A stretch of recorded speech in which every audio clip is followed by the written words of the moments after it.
This week we're off to Bolivia and Bebeto Mamani and Caranavi. There's a lot of Arvies, isn't there? Let's go to Bolivia. My name is Steve Layton, and I travel the world finding amazing and delicious coffee for you to drink at home. Some make coffee difficult to understand and complicated, but here it's my job to make it easy and fun and tell you what's in my mug. So this week's coffee comes from the son of Bebeto Mamani, who we know super well, and he has a small piece of land which is 1,600 to 1,750 metres above sea level.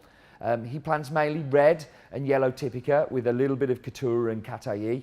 And Bebeto processes manually with 16 hour dry fermentation and then dries on raised beds that he has on the farm. This is quite unusual for Caranavi because most people deliver the cherry to the mill in the town. But you know, Mamanis, you can't tell them what to do and they'll do whatever the heck they like. But also, sometimes it can be quite expensive because you have to actually taxi the coffee down because they don't have a car. So this is a way of them saving some money, but also they're skilled enough to do it, which is pretty awesome. And it's nice to have something unusual happening in Caranavi.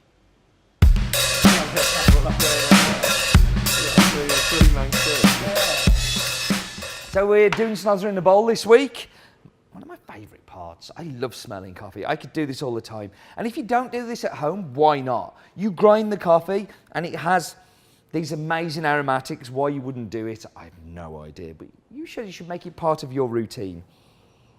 So this is super floral. And getting really kind of like, yeah, just amazing blasts of floral notes from it. And it just smells super sweet. Smells a little bit like kind of melted dairy milk.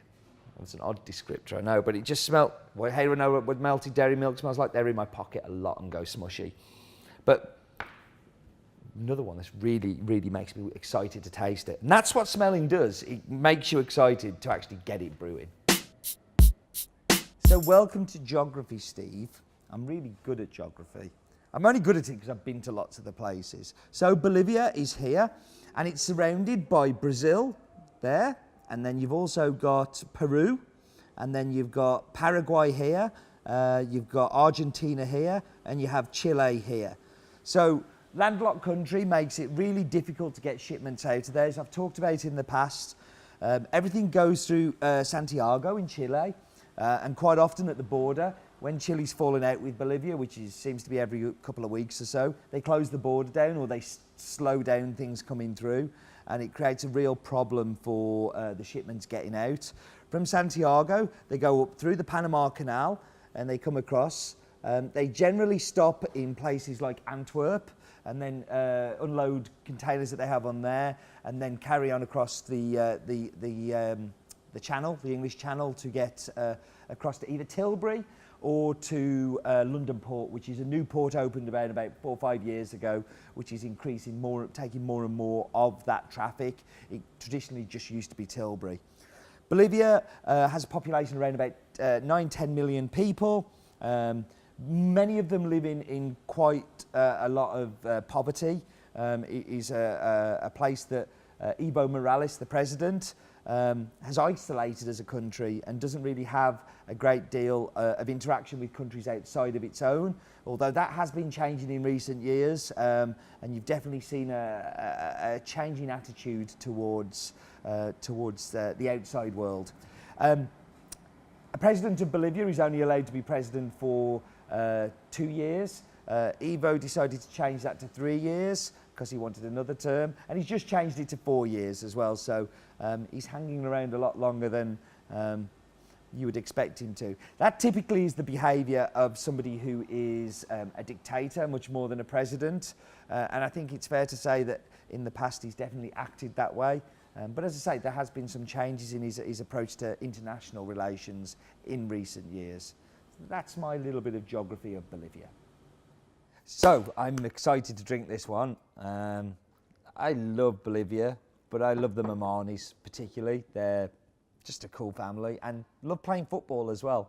Have photos somewhere of me playing football with them in Caranavi. So let's dive into this coffee anyway. That's nothing to do with coffee, is it? Coffee people don't like football very much, it seems, too. They're rarities.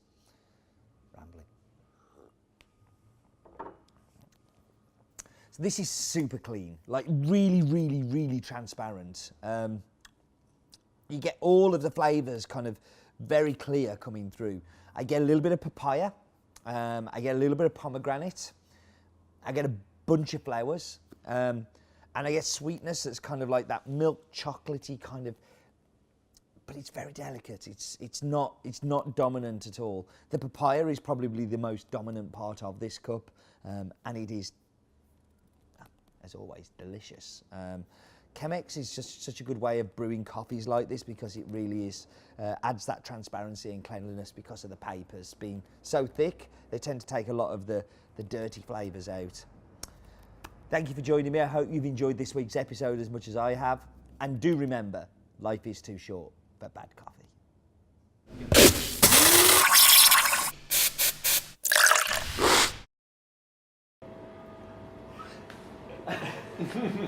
That's it.